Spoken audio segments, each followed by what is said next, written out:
നമസ്കാരം.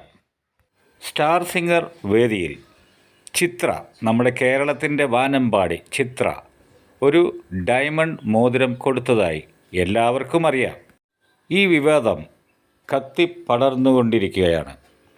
എങ്കിലും എൻ്റെ ഒരു നിഗമനം, എൻ്റെ ഒരു അഭിപ്രായം, വേദിയിൽ അനുവും നെവിനും തമ്മിലുള്ള ഒരു തീറ്റ മത്സരം.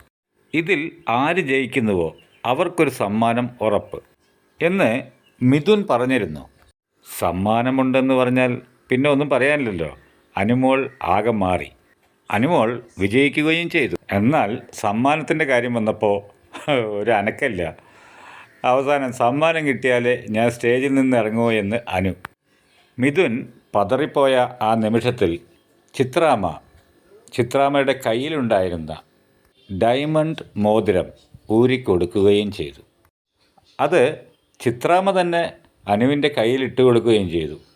എന്തൊരു അസുലഭ മുഹൂർത്തം ഒന്ന് ആലോചിച്ച് നോക്കൂ. അത് അനു വളരെയധികം സന്തോഷത്തോടു കൂടി സ്വീകരിക്കുകയും ചെയ്തു. എന്നാൽ ചില ആൾക്കാർക്ക് അതത്ര ദഹിച്ചില്ല.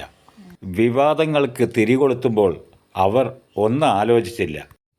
ചിത്രാമ്മയെ പോലെയുള്ള ഒരു ലെജൻഡിനെ കരിവാരി തേക്കുന്നവരുടെ ഒരു മാനസികാവസ്ഥ കഷ്ടം തന്നെയാണിത്. ചിത്രാമ്മയെ പോലുള്ള ഒരാളുടെ കയ്യിൽ നിന്ന് ഒരു ഗിഫ്റ്റ് കിട്ടുക, അത് എന്ത് തന്നെയായാലും ഒരു കല്ലാണെങ്കിൽ കൂടി കിട്ടുന്ന ആൾക്ക് വളരെയധികം സന്തോഷം തന്നെയാണ്. അതിൽ ഒരു സംശയവും ഇല്ല. കുറ്റം പറയുന്നവർ അതിങ്ങനെ പറഞ്ഞുകൊണ്ടേയിരിക്കും. അതിലേക്ക് നമ്മൾ ശ്രദ്ധ കൊടുക്കാതിരിക്കുക, അതാണ് നമുക്ക് ഏറ്റവും നല്ലത്. എനിക്കിതിൽ ഒന്നേ പറയാനുള്ളൂ.